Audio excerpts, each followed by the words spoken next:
The first question I have for you is, what are you chasing? What are you chasing? What is it that you're pursuing in life? What is it that you're looking to accomplish? What are you chasing? The second thing that I have to ask you is, what is it that you're holding on to? And I'm going to challenge you, and I'm going to ask you that question because some of us have been holding on to things just a tad bit too long. And some of us, it might in fact be that time for you to start letting some things go. And finally, the last question I have for you is, what are you attracting? Based on how you're showing up right now in your life, what are you attracting into your life? What are the opportunities that you're attracting into your life? What are the relationships you're attracting to your life? And what are you attracting as a result of who you are right now?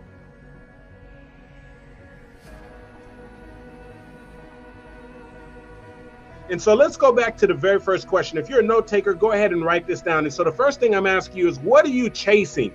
And so if we think about it, most of us are really chasing different things. You know, some of us, if I ask you right now, what do you chase? You say, Andy, I'm chasing that money, man. I'm trying to make some money. I'm trying to increase my income. I'm trying to get a promotion. I'm trying to take my business to the next level. You happen to be chasing money right now. Some of you, if I were to ask you, well, what are you chasing? And you say, well, Andy, you listen, I am chasing love. I'm out here. I've got online profiles. I'm around here, out here dating, and I'm sick and tired of being alone. And I am chasing love. I'm looking for companionship. I'm looking for someone I can call my own. I'm looking for a husband. I'm looking for a wife. You know, maybe you need to talk to my wife, Coach Cash. She is a love coach. Maybe you're chasing love right now. Or, you know, some of us are chasing significance. Some of us are chasing fame. You know, some of us are chasing stability. But, you know, most of us have something that we're chasing. Some of us are even chasing our goals and our dreams. And so I want you to think about right now, what is it that you're chasing in your life? What is it that you're pursuing? And so here's what I've come to realize, that many of us go through life chasing things that we don't really truly want. In other words, we think that's what we want. And many people had to learn this lesson, right? People who thought that they wanted to be famous became famous and realized that in many ways it absolutely destroyed their lives. Or people who are chasing money, thinking that money was going to bring them happiness.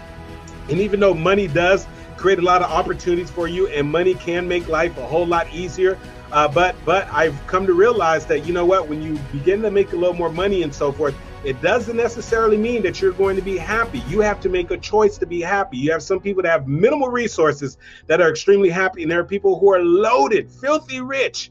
And guess what? They've got all the money in the world and they're still miserable. And so what I found is that many of us will oftentimes chase something and believe that the thing that we're chasing is going to bring us happiness and fulfillment, only to realize that it's not quite what we thought it would be.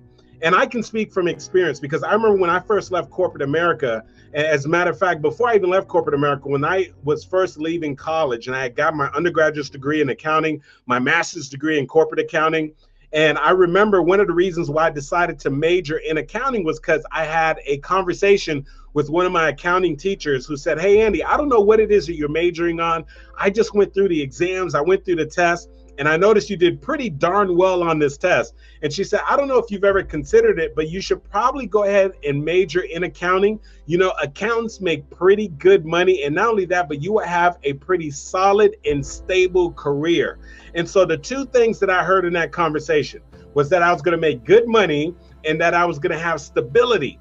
And so at that moment, I made a decision. And the way you can know I made the decision, because the rest of my actions followed that path.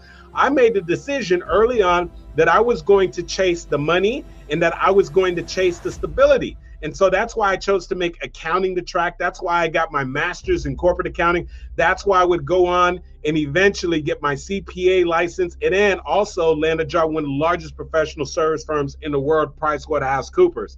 But let me tell you something that I didn't realize.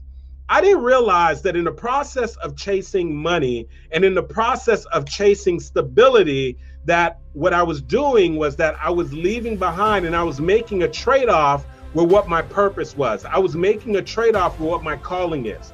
And so here's what I need you to realize. Many of us right now, that we're going through the process and we're chasing something, but we haven't taken the time to consider what we're trading off. And so there are many people out there who are just chasing the money and chasing the careers, and the trade-off for them is maybe it's at the expense of maybe their family. And so even though they're quote unquote saying, I'm working hard for my family, to be able to provide for them. But unfortunately, they're never there spending time with their wife. They're never there spending time with their husband. They're never there spending time with their children because they're so busy chasing the money.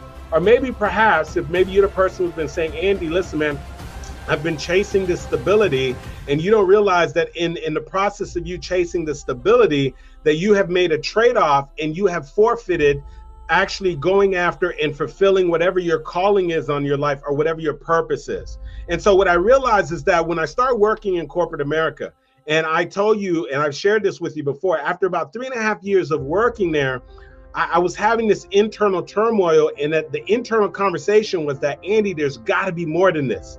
And so because I was so fixated on the stability, I was so fixated on the career, I was so fixated on getting, a well-paid corporate career, that I didn't realize that I was making a trade-off. And the trade-off was that I never took the time to really consider for a moment what was going to be my purpose, or what is my purpose, or that I was going to step into my purpose. And so I want you to think about right now, as you look at your life, I want you to think about what is it that you're currently chasing right now. And whatever it is that you're chasing, I want you to think about for a moment, is it possible that right now you're making a trade-off? And not only that, but is the thing that you're chasing truly what you want? And I won't forget this. I had a good friend of mine from college. We both were accounting majors. We both went through the master's program together. We both sat for the CPA exam. And I remember the very first time I went to his house to study, it was the craziest thing. I went into one of his back rooms and he said, Andy, let me show you my collection. And he opened up this closet and it was so intimidating. He had the most crazy collection of guns. I mean, all kind of guns, Glocks and handguns and shotguns and all kind of stuff. I was like, whoa, man. I was like, what's your fascination with guns? And he said, man, for forever, I just would watch all these television shows, man. And I've always wanted to actually become an FBI agent, man. And he says, I love the movies and how they glamorize the FBI agents. And he said, man, believe it or not, he said, I'm getting a degree in accounting because of the fact that I want to become an FBI agent. I said, really? I said, who gets a degree in accounting because they want to become an FBI agent? He said, Andy, believe it or not, he said, accounting majors are one of the at that time, he said, they're one of the most highly recruited actual diplomas for people who are actually going and pursuing to become FBI agents, because they love accountants, because accountants have the ability, they're critical thinkers, they go in deep, they're analytical and so forth. And I said, wow, I had no idea. And then so this guy went through undergrad, got his accounting degree, got his master's degree in corporate accounting, he passed the CPA exam. And then I went on to work for PricewaterhouseCoopers, and then he went on this journey getting an accounting job, but ultimately his only goal was to become an FBI agent. And so I remember we finally got on the phone, we were talking, he said, Andy, man, he said, this process is crazy, man. They've been doing all kind of background checks on me. They've been doing all kind of testing. I mean, they're going all the way back to my elementary school records. Man, he's like, man, this is a serious process. He said, not only that, but he says, I don't know if you remember, but in college, remember I wore glasses? He said, well, guess what? I couldn't even be able to get hired by the FBI because of my vision. So he said, I even paid thousands of dollars to get LASIK surgery to get my eyes corrected so I could become an FBI agent. I said, man, listen, man, well, good luck, man. I really hope that things work out for you. And so it was about maybe 7 months went by, and I followed up with him. I called him up. I was like, hey, man, what's going on? He said, oh, man, listen, man, you won't believe this, man. I got approved, man. I finally got approved. I am officially going into FBI training. I'm about to become an FBI agent. I was like, dude, that's insane, man. I remember when we were in college. I remember how bad you wanted this thing. I know that this is a son that you've been chasing for a very, very long time, man. I'm so happy for you, man. Congratulations. And then lo and behold, it's 1 year later, and I finally catch up with my buddy. I'm like, hey, man, how you doing, man? Tell me the life of being an FBI agent, man. What's it been like? And he said, Andy, I said, what? He said, so you're not going to believe this. I said, what? He said, listen, man, I went through the training and I became an FBI agent, man. And right away, they were going to ask me to go on a special assignment that was going to require me to leave the country. And he said that it's not what I thought it was going to be. He said, my idea of an FBI agent was all the things that I saw on television. And this was something I had been chasing for so long. And I realized that it's not what I want, man. And he said, believe it or not, 2 months ago, I gave my letter of resignation, man. I was blown away. I couldn't believe it because I'm thinking to myself, my goodness, I mean, this is the only thing this guy talked about all through college when we were getting our accounting degree, when we were getting our master's degree, when we were studying together for the CPA exam, after college when I was following up with him, all he was talking about was becoming an FBI agent. And now this guy finally becomes an FBI agent and he realizes that it's not what he wants. And here's what I need you to understand, that there are many people, unfortunately, who followed that same path.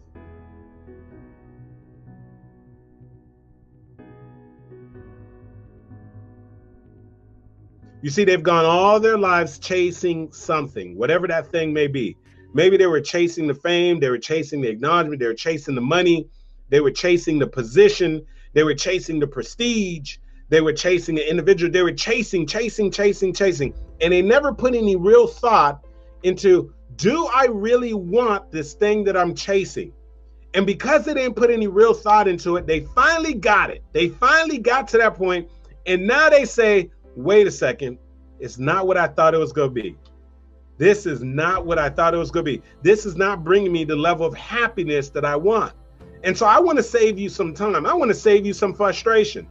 And I want you to start asking yourself the hard questions, the questions that most people don't take the time to think about. And I want you to spend some time. You see, successful people take the time and they actually schedule time to think. Most people don't take the time to think. They don't schedule time to think. And I'm telling you, you have to schedule time to think. And you have to ask yourself some difficult questions. And you have to ask yourself some challenging questions. And one of those is, what am I currently chasing right now? And is the thing that I'm chasing really going to bring me the level of fulfillment, the level of happiness that I think it is? I think that if my friend really would have took some time early on to get a real true understanding of what it was that he was chasing, he would have saved himself a lot of time, a lot of frustration, a lot of grief. So I want you to write that question down. And the something I want you to ponder on is, what are you chasing? And is that thing that you're chasing really going to bring you any level of fulfillment? Then the second thing that I want you to think about is, what are you holding on to? What are you holding on to? And the reason why I tell you to think about that is, oftentimes when we think about holding on to something, or when we even are at that place where we're saying, maybe this is something I should let go of, we often associate letting go with a sign of weakness. But here's what I've come to realize in life, that oftentimes it takes more strength to let go than it does to hold on. And so many of us, unfortunately, are holding on to things beyond their expiration date. Many of us are holding on to things beyond their shelf life. One of the things that my wife and I would do every once in a while is we'll go into the cabinet and we'll start pulling out all the things that we have in our cabinet. And then we'll start deciding what is it that we're going to keep and what is it that we should actually throw away. And so what we'll discover is we'll buy something and we shove it in the back of the cabinet, or we never actually get in there and use it. And then we pull it out and then we look at the date and we realize that it's past its shelf life. In other words, it's expired. And so it's no longer any good. And so we got to throw it away. And so what most of us don't realize is we hold on to a lot of things beyond their shelf life. And so I'll give you a perfect example. Some of you right now are still have some friendships that you have outgrown. I mean, there's somebody you've known them. Yeah, you've known them since high school. I mean, you've known this person for a very long time. However, because of the fact that you've been growing, you've been doing some personal development, you've been listening to motivational message, you've been reading books, you now have higher goals, and you're pursuing a business. You're looking to take your dreams to the next level. You're looking to go from working a regular corporate job to fulfilling your goals, your dreams, your destiny. You now have a family. You now, the things that you used to do, running the streets and clubbing and having a good time, you sort of outgrown those things. And so the relationship that you had with that person was around things that you've outgrown. And so in many ways, you've outgrown the relationship. The relationship has reached a shelf life and the shelf life has expired, but you're still holding on. And the reason why you're holding on is because you're saying to yourself, well, this person has been my friend for so long. They've been my friend now for 5 years, 7 years, 10 years. Well, guess what? Guess what? That it may be time to let go, because of the fact that, understand this, that, you know, new levels also means new friends.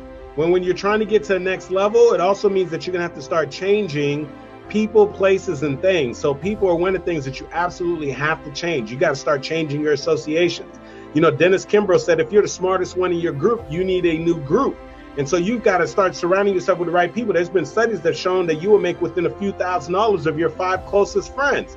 And I remember one particular telephone company used to have a whole ad around your Fab 5. And so these were the 5 people that you spoke to the most.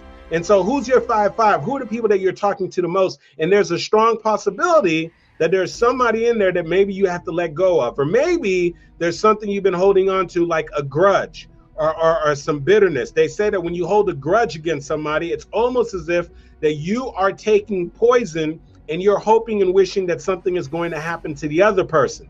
And so at some point, you've got to come to the place where you got to say, wait a second, I need to let go. There's an old African proverb. There's an old proverb, and it says that you got to let go or be dragged. And so many of us are holding on to things that are detrimental, things that can no longer serve us, things that are dragging us in another direction of our goals and our dreams.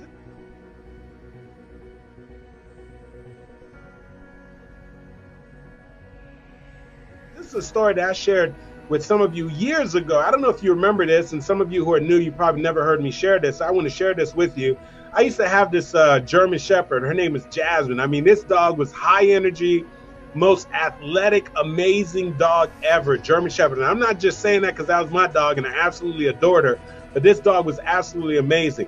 And so I remember one particular time I had to head out to the West Coast, and I was going to be out of town for a couple of days. And so I asked one of my friends if she would do me a favor and just swing by, check on Jasmine, make sure she has water and food, and periodically go ahead and take Jasmine out for a walk every single day. And so, you know, I left, and, you know, when you have a dog and you really love the dog, it's like almost having kids. So I called back the first day. I'm like, hey, what's going on? Everything cool? Did you check on Jasmine? She said, yeah, no problem. I gave Jasmine her food, got her water. I took her for a walk. Everything's cool.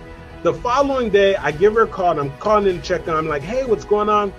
And all of a sudden, I could tell something's wrong. And I'm like, is everything okay? She's like, no. I said, what happened? Did something happen to Jasmine or anything? She was like, no. She says, actually, I'm just now leaving the hospital. I said, what do you mean leaving the hospital? Did Jasmine bite you? Or, I mean, what happened? She said, no. She said, I went over there to open the door, check on Jasmine. I got her some water, I got her some food, and I put her on the leash, and we went outside to go for a walk like we did the previous day. We started to go for a walk. And then all of a sudden, Jasmine saw this squirrel, and she just stopped dead in her tracks. And all of a sudden, she put that hind leg up, and her tail went like straight out, and you could tell she was just focused in on the squirrel. And my friend said she tried to pull the collar to get Jasmine's attention, but Jasmine was not paying any attention to her. And she said all of a sudden, Jasmine began to lunge at the squirrel in the direction that the squirrel was. She said she was holding on. And then Jasmine, being such a big dog and such a strong dog, Jasmine really got aggressive and started going after the squirrel. And eventually Jasmine pulled her to the ground. She said she's holding on to the leash. And so Jasmine actually drags her. She twists her ankle. And as she's holding on to the leash, she's being dragged against the concrete floor. And all the skin is being literally like rubbed off of her arm and her legs and everything. And I was like, oh my goodness. I said, well, first of all, are you okay? She said, listen, they said it's a bad sprain with my ankle. You know, I'm definitely scabbed up, but it's going to be okay. And I said, my goodness, I'm so sorry. I can't believe that. And once I realized that she was okay and Jasmine was okay, I just asked her the question. I said, I just got to ask you this question. And I said, well, when Jasmine started lunging for the squirrel, or at least at the point where you fell down, why didn't you just let go of the leash? And when I asked her that question, you would think I asked her the most profound question. And she just paused for a moment and she said to me, Andy, I don't know. And so here's what I realized, that many of us are holding on to things that are literally dragging us and are literally in our detriment. I mean, in other words, literally, we don't realize, just like my friend, that we've got to let go or be dragged. Now, I don't know what's at the end of your leash. I don't know what it is that you're holding on to. Maybe you're holding on to some negative, toxic people that are around you. Maybe you're holding on to a past grudge. Maybe you're holding on to a past failure. I don't know what's at the end of your leash, but all I know is at some point you have to be willing to let go or be dragged.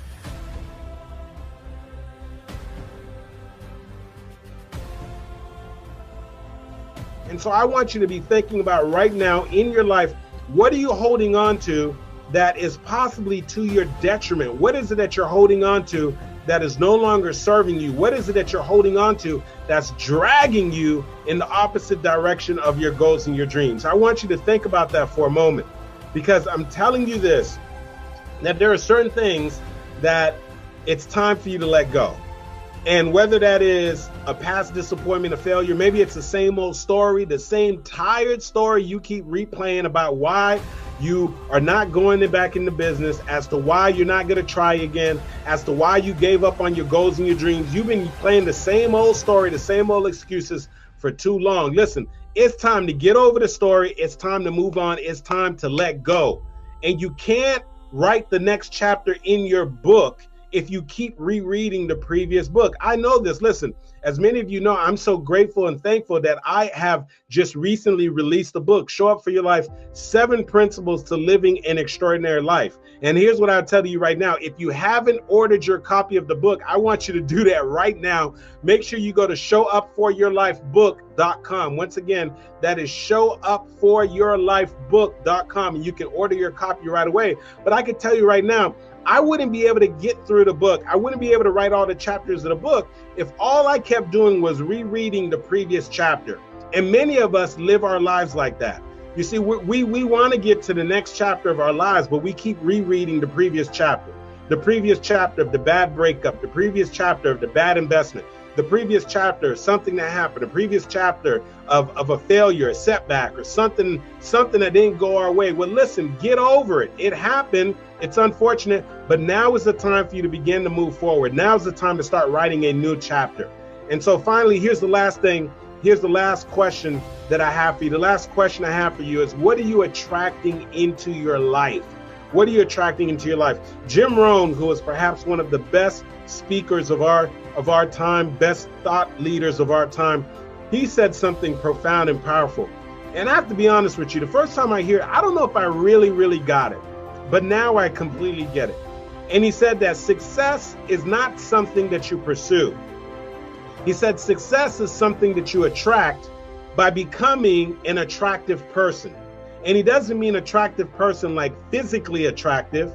What he's saying is it's based off of who you become as a person. In other words, you will attract people into your life based off of the type of person that you become. You will attract certain opportunities into your life based off of how you show up on a daily basis. You will attract people who are operating at certain levels if you yourself are operating at a certain level. You will also attract negative people, toxic people, if you yourself are negative. So realize this, that oftentimes we attract what we are. And so if you want to attract love into your life, if you want to attract people who are really generous, then you need to be a loving and a generous person.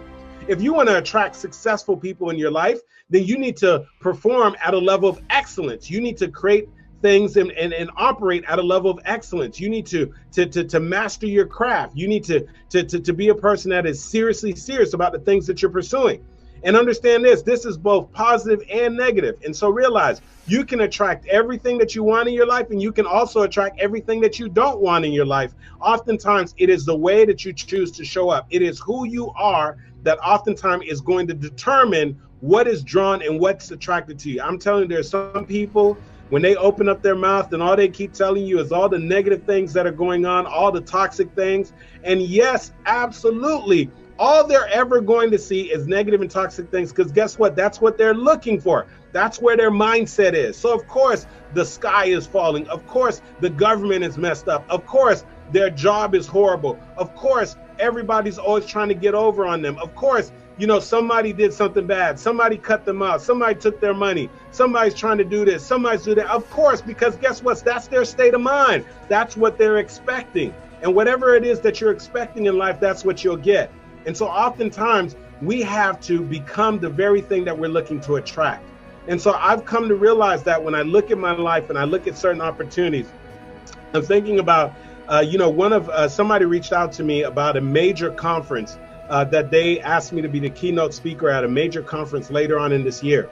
And I could tell you, I remember attending that very conference 3 years ago and sitting down in the audience and looking around at all 700 people in the room and saying, wow, this is a first-class event. I would love to be able to speak on this stage. I would love to be able to speak at this event. And that was just something I said to myself. And I could tell you this, that it wasn't because that I went up to the person and said, hey, is there any way that you can book me 3 years from now so I could be the speaker? No, that's not what I did. I continued to work on my craft. I continued to develop my voice. I continued to seek opportunities. And let me just tell you how I got this opportunity. Fast forward 2.5 years later, I have one particular coaching client who is out there kicking butt and taking names. And she is a coach, and she happens to have a inner circle coaching program. And people who are in her inner circle coaching program had to pay and make an investment in excess of $25,000. And this is a young lady that I happen to coach and help her out with her story. And she said, Andy, I have a weekend retreat going on with my inner circle coaching students. And I was telling them about how you helped me with my story.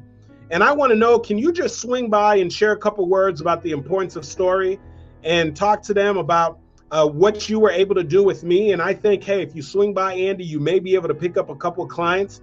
And so I said, absolutely, I'd love to do that. And so I swung by her meeting and I spoke to them about the importance of story. I told them about, how they can use story in order to have better connections with their coaching clients, to be able to better connect and influence the people who are sitting in their audience, so that they can increase their closing ratio, and that stories fundamentally allows to create a shift to make impact with people. And so I'm talking about all these things. And coincidentally, the person that is sitting in the front row happens to be the president of the Office Depot Foundation. Now, the Office Depot Foundation happens to be the organization that puts on this tremendous, extraordinary event. And so she's sitting in the front row. She hears me share the story. We have a follow-up phone call. She then becomes my student. I then end up coaching the president of the Office Depot Foundation, helping her to leverage her story as she shares and talks about the amazing things that they're doing at the Office Depot Foundation to make impact and change lives. And then she says to me, hey, Andy, you know what? We're doing an event this year. And I said, well, actually, I'm familiar with the event. I attended the event 3 years ago. And she said, I was, thinking about who should be the keynote speaker this year. And I said, you know what? I can't think of a better person than for you to come in and speak to all these people about the importance of storytelling and how they can leverage stories. And I said, my goodness, I can't believe this. And so I wish I could tell you that I mapped out an amazing game plan 3 years ago about how I was going to be the keynote speaker, but that's not how it went down. I tell you, how did it happen? I continued to work on my craft, and I attracted the opportunity to myself. I attracted that other client that I worked with, who then asked me to come speak. I attracted that opportunity. I then worked with this individual, gave them great value, and then guess what? They said, hey, you need to be the person that's going to come in and speak. And I share that with you to make you understand this, that success is not something that you pursue. And that's why I love these words by Jim Rohn. It is something that you attract by the person that you become. And so my question for you is, what are you attracting into your life right now? And if you don't like some of the things that you're attracting into your life, maybe you're not happy with the opportunities you're attracting, maybe you're not happy with the people that you're attracting, maybe you're not happy with the circumstances that you attract to your life, then what I'm saying to you is, as opposed to focusing on the circumstances, opposed to focusing on the external factors, what I'm saying is you need to work on yourself so that you can show up differently and you can show up the very things that you want.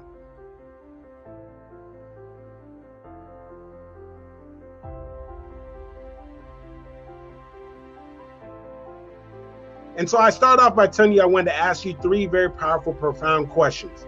And what I'm saying to you, if you'll take the time to go back and think about these questions, to answer these questions, what I'm saying is you'll be able to make a tremendous impact and a change in your life. The very first question, of course, is what are you chasing in your life? What are you chasing right now? And is this thing that you're chasing truly going to bring you happiness and fulfillment and put you in line with your calling and the purpose in your life?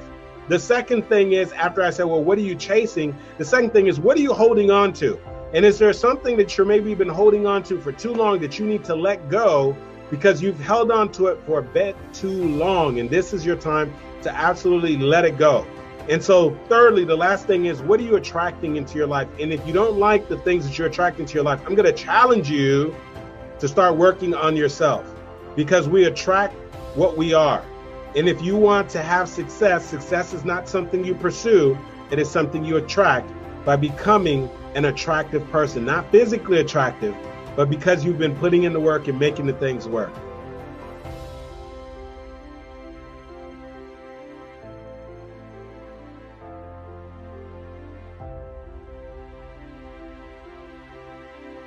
Here's a common trait that I find with most people who are successful, most people who are able to create the kind of life that they want, most people who aren't really just sitting on the sidelines and making excuses and observing other people play it big in their lives. The one thing that they all have in common is that they take full ownership of their lives. They take full ownership of whatever is taking place in their life.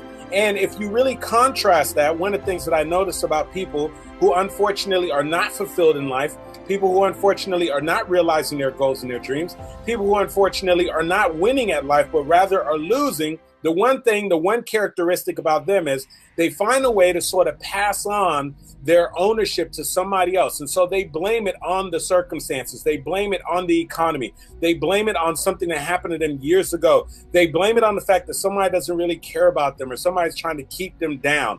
And so there's a clear distinction. Successful people take full ownership and responsibility for their circumstances, for the life that they're looking to create, for the good, the bad, and the ugly. And people who tend to be unsuccessful have this pattern of really trying to find a way to sort of pass things on and push them off to somebody else. And so what I'm going to challenge you to do tonight is really for you to own it. I want you to write that down. I want you to own it. And you say, well, own what, Andy? I want you to own your circumstances. I want you to own whatever's taking place in your life. So if you've got $1 million in your bank account, I want you to own that. But listen, if you are literally living paycheck to paycheck, I want you to own that as well. If you're having a very successful, happy marriage, own that entirely. And guess what? If your marriage is struggling and you're not happy and fulfilled in your marriage, I want you to own that. If you are in phenomenal shape right now, you're doing amazing, you're in the best shape of your life, I want you to own that. But guess what?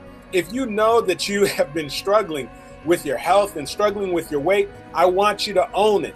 Whether it's good or whether it's bad, whether it's awesome or whether it is an absolute challenge, I want you to take ownership of it. And you might be saying, well, why is it so important that you take ownership? Well, the reason why it's so important for you to take ownership is because oftentimes we cannot really be able to create a shift and a change in our life if we don't first take ownership of it. In other words, you cannot change something that you do not own.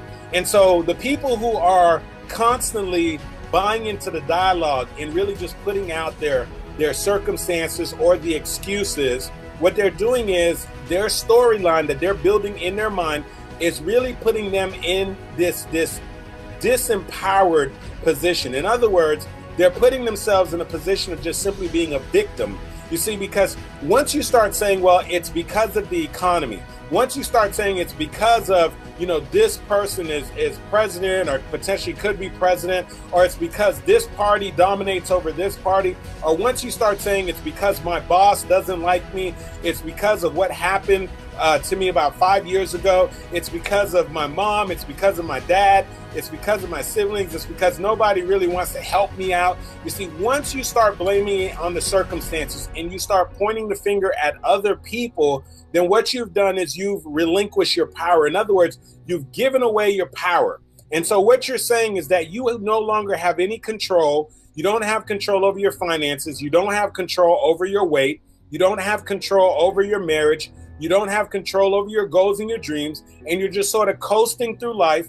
And your life is a representation of the circumstances, the happenstance, and the things that are happening around you. But the differentiation and the thing that really differentiates those who go through life with that type of a mindset and those who are extremely successful, those who are successful say, hey, you know what? Some things are going to happen to me in life. Some things are going to be good. Some things are going to be bad. But regardless of what takes place, I'm going to take full ownership of it. And once I take ownership of it, what it means is I then have the power to create a shift. I create a change once I actually own it.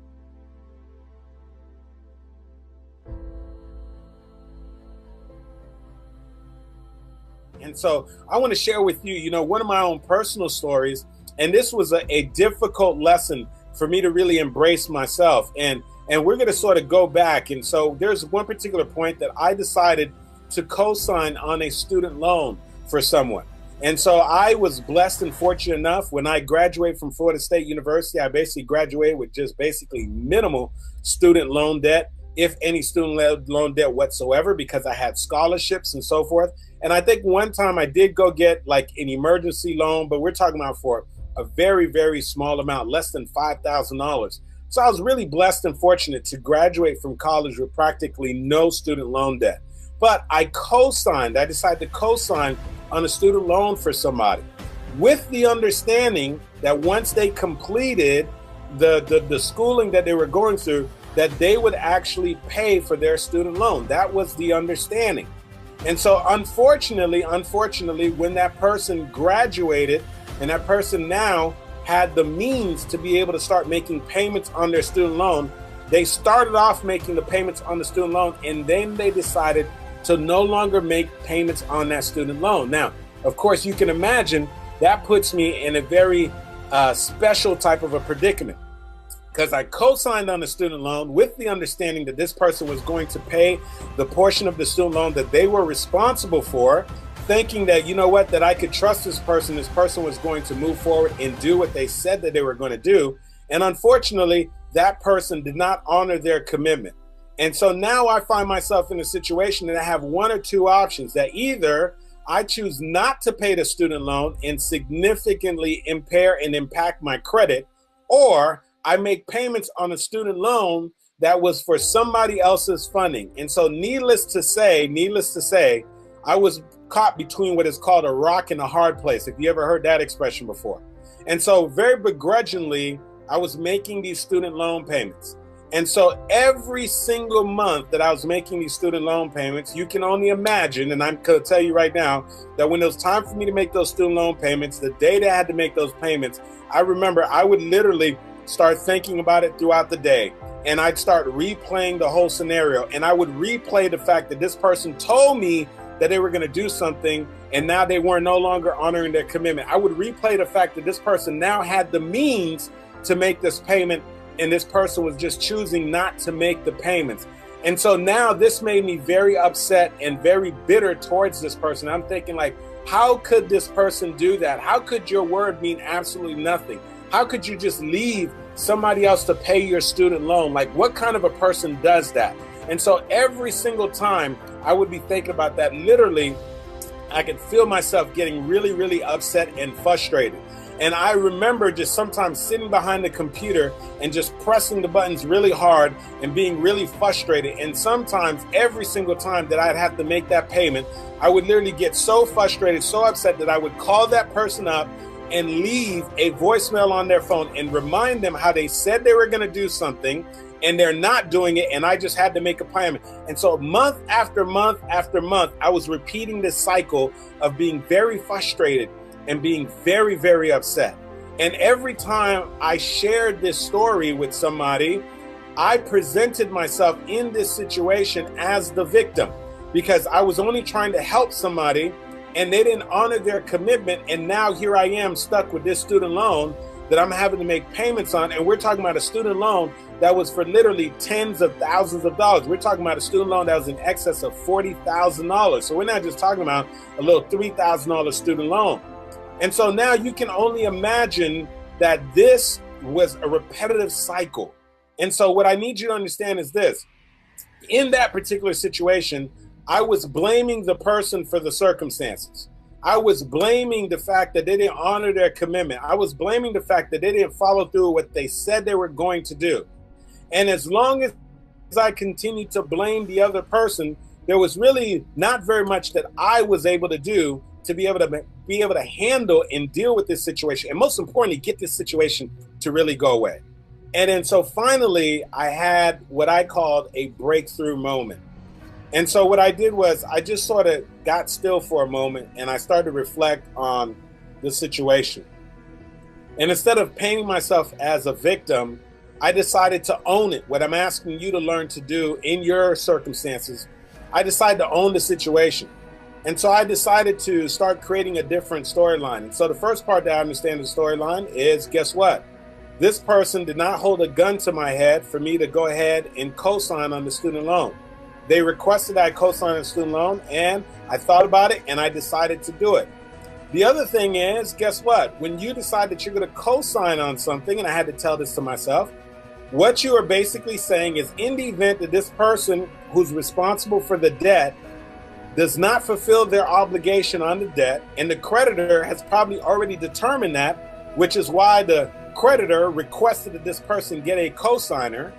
And so in the event that this person does not honor their debt, when you're the co-signer, you're basically raising your hand and you're saying, hey, you know what?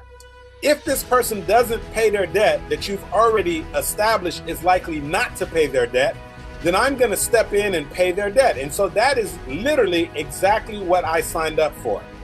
And so what I decided to do was stop focusing on what the person did and realize that I made a very poor decision in deciding to co-sign on this student loan for this person. It was a poor decision on my behalf. And what I realized is that I could continue to be the victim in that situation, or I could take full ownership of the situation. And once I took full ownership of the situation, what I need you to understand is sometimes when you take full ownership of a situation, the situation does not necessarily change. And so once I decided to take ownership of the situation, guess what? The student loan didn't go anywhere. When you decide to take ownership of your life, the fact that maybe perhaps your marriage is struggling, that doesn't necessarily just disappear. The fact that maybe you're struggling with your weight, that doesn't necessarily disappear. The fact that maybe you are trying to get yourself to the next level in your business, or you're unfulfilled at the moment, that doesn't necessarily disappear. But what happens is when you take ownership, all of a sudden now you put yourself in position to be able to make something happen. Because now you're saying, wait a second, I own this. And now that I own this, I can do something to change it. And so now that I own the situation and I was no longer the victim and pointing the finger and blaming somebody else. As a matter of fact, they said, when you point the finger at somebody else, you have three fingers that are pointing back at you. And so we've got to be willing to take some level of ownership. So I came to a realization, you know what? Listen, I've got to take ownership of the situation. And so unfortunately, I didn't want to be in this situation, but I played a role in putting myself in this situation. So then I decided to go ahead and create a game plan to really aggressively begin to pay off this student loan. And so instead of just making the minimum payments like I typically did when I was the victim, oh, poor me, I've got to make these payments every single month, I decided, you know what, this is now my debt. I co-signed on the student loan. And if I want to get from underneath this debt, then I'm going to have to do some things to help me to get from underneath the debt. So I started making bigger payments, larger payments. And then there are times that I would make larger payments. Sometimes instead of paying the standard payment of a couple of $100s, I throw $1,000 at it. And then another time I throw $3,000 at it. And then another time I throw $10,000 at the loan. And then another time I threw $3,000 at the loan. And so over time, because now that I took full ownership of it and I changed my perspective, you see, I couldn't make large payments towards that debt before because of the fact that mentally I felt as if it wasn't mine. And so every time I wanted to write a big check, every time I wanted to make a large payment, I was like, I'm not writing a big payment. That's not even my loan. That's that person's loan. How am I going to have to make the payments? But once I took ownership of it, I said, wait a second, this is your loan. It's on your credit. You co-signed. Now I was able to make bigger payments. But here's what happened. Something amazing happened. Number one, my level of stress began to change. My perspective changed. I no longer now had a level of bitterness and anger every time I made payments, but now I was actually happy to make payments because every time I made a payment, it meant that I was getting one step closer to the outcome that I ultimately wanted to create.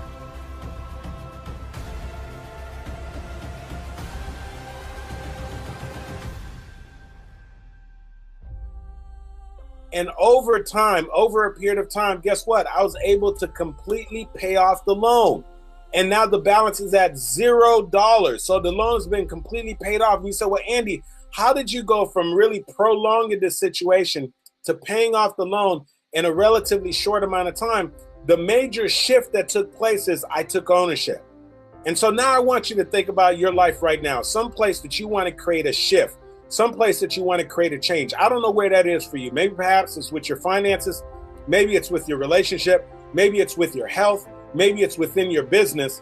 And what I'm saying to you is examine that area in your life and think about, is there a place in which you have been sort of passing on your responsibility and sort of blaming it on somebody else, blaming it on your team member, blaming it on your spouse, blaming it on your genetics, blaming it on your parents, blaming it on something else rather than taking full ownership of it. And if you have found yourself doing that, I want to challenge you right now to change your perspective. The late Wayne Dyer said this. He says, when you change the way you look at things, the things you look at change. And so what happens sometimes, the circumstances doesn't change, but your perspective change. And once your perspective changes, guess what happens? Now all of a sudden, you begin to have a different approach. You begin to have a different outlook. And now you can tackle the situation entirely different and ultimately produce the type of results that you really, truly want. And so I'm asking you right now to look at your life and look at the different areas in your life that you want to create a shift and a change. And I want you to pinpoint those areas in your life in which you've been pushing off responsibility and blaming it on somebody else. And I want you to take full ownership. Why? Because you cannot change something that you do not own.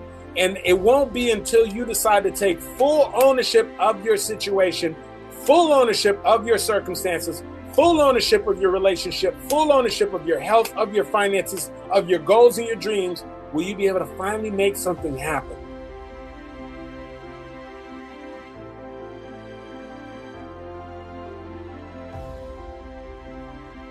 And so it is perhaps one of the most simplistic, but also difficult things that we have to do. But when you're able to create that shift, I'm telling you, there's a tremendous amount of growth that begins to take place. When you're able to make that shift, all of a sudden now you go from being this victim to becoming this victor. All of a sudden now you go from sitting on the sidelines to now you're in the game and you're able to get out there and make things happen. And so I want you right now to start being very intentional about really taking full ownership of what is happening in your life. You know, I had a wedding that I attended this past weekend, and I have one of my very good friends who was at the wedding. And so I was checking in on her because she's in the process right now, this moment, of about to launching her new book. And we were having a discussion, and I said, well, how are things going with the book? And she gave me this dreadful face, like, I was like, what happened? She's like, you're not going to believe this. I'm like, what? What happened? She's like, you are not going to believe this. I was like, what happened? She is like, listen, my computer completely crashed and I lost my entire manuscript for my book. And so I looked at her and I'm like, you're kidding, right? You have a backup someplace, right? Like a partial backup on another computer, on a jump drive. You emailed somebody the manuscript. And so you definitely have a backup, right? She goes, no, I've got no backup. I've got to start all over again. And so I am just feeling like I'm just blown away because I know the amount of work that I had to do to be able to actually get my book completed and published, Show Up for Your Life, 7 Principles to Living an Extraordinary Life. And I know that especially towards the end, that moment sometimes feels the hardest to be able to cross the finish line. And I could only imagine if I would have lost my entire manuscript and had to start all over again. And now here my friend would tell me that literally she lost her entire manuscript and she had to start all over again. And so I am waiting at that moment, and I really wouldn't be able to blame her if she was saying, oh, poor me, like, I can't believe this, and maybe it wasn't worth it for me to write this book, I'm just going to postpone it for another 6 months, I'm just going to go ahead and release it next year. I mean, she really could have continued to beat herself up and so forth. And so what was the most crazy and most amazing thing was, we gave her a ride from the actual wedding, and we decided to make a pit stop over at our condo. And when we stopped at our condo, the first thing she did was she reached out, she grabbed her laptop, and she popped her laptop open. And I said, well, what are you doing? You about to check some email? Do you need the Wi-Fi code? She says, no, I don't need the Wi-Fi code. I said, well, what are you doing right now? She says, I'm writing my book. And she's like, I just got to sit here and I just got to rewrite the book. I just got to hope that things are going to start coming back to me. And I was just blown away at her recovery time. When the average person would have still been moping, the average person would have still been playing the victim, the average person would have been telling the story over and over again, she took full ownership of the situation. She took full ownership of the fact that she had a manuscript, that the manuscript crashed, that she should have had a backup in various locations. She did not have it properly backed up. And so she took full ownership of it. And now that she took ownership of it, she says, hey, listen, the only logical thing is I just need to start writing again so I can get this book done.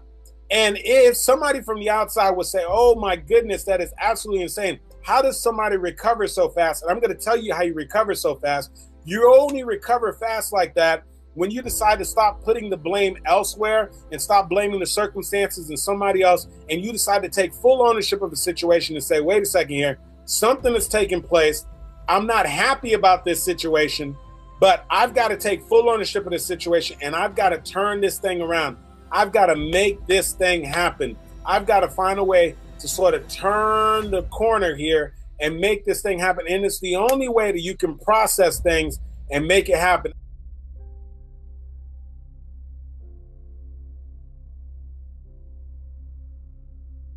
And when you learn to exercise that muscle of taking full ownership of a situation, you begin to recover so much quicker from setbacks and things that happen in your life. And you begin to have a higher image of who you are. And so you don't go through life being a victim, but you go through life understanding that, you know what, some things are going to happen, but if they do, I'm going to man up or I'm going to woman up and I'm going to take full ownership and full responsibility. And I'm going to do whatever is in my personal power to turn the situation around. And so here's what I'm saying to you, that you only have one opportunity to do this thing called life. You can go through life either being a victim or you can go through life being a victor. You can go through life being a winner or you can be what many of the world would look on to be as a loser. But the main deciding factor between winners and losers, victims and victors, is one innate, definite thing, and that is that winners and people who are victors always take full ownership and responsibility of their circumstances. And so I don't know what it is that you're dealing with at this moment, in your finances, in your relationship, in your health, or whatever you're dealing with at the moment. What I'm saying to you is, I want you to take full ownership of the situation. Why? Because until you actually own it, you cannot change it. And so it's nothing more than a change in your perspective. Wayne Dyer, Dr. Wayne Dyer, the late Dr. Wayne Dyer says, when you change the way you look at things, the things you look at change. And what I want you to do is start executing change in your life and stop allowing circumstances and people around you to dictate how your life ends up or to dictate your circumstances.